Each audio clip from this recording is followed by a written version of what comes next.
few minutes, a few points. Might sound too good to be true, but it's not.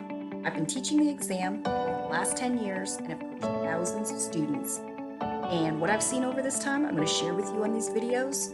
The more you watch, the higher your score is going to go. So enjoy and like our videos. In this lesson, we look at arrangements. It's usually a game question that a lot of people probably never even encountered in math class. So definitely going to be on the ACT, very likely going to be on the SAT. So you have to get used to how these questions look. So we're going to take a look at a problem and then we'll solve it together. Thanks.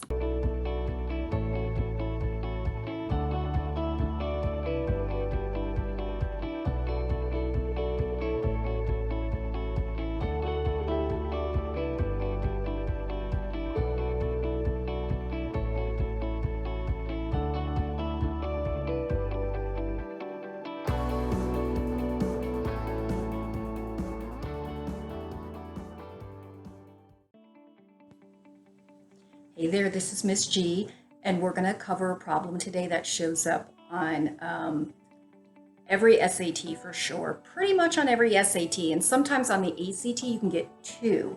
So I'm going to show you an easy level arrangements question and then a more complicated one. So basically you had time to look at the problem, and if you weren't sure how to unsolve it, here's the key to unpacking arrangements. And again, you'll see that language sometimes looking like, how many combinations can we make with the following, blah, blah, blah. So first you got to figure out how many categories are there in the word problem. And then once you look at the categories, next thing you want to do is figure out how many choices are available to choose from within each category. And then the basic way you get the answer is you just multiply the number of choices in each category by the number of choices in the other category. So if we look at this problem that was just on the board here, hopefully that gives you an idea how to start solving it now. As it says, license plates on cars in a certain state consist of 3 letters. So one of the categories is the 3 letters, right? Okay. And 3 digits taken from 10 digits, 0 through 9. So then we have 3 categories that are digit related, okay? And then, can you repeat? Yeah, you can.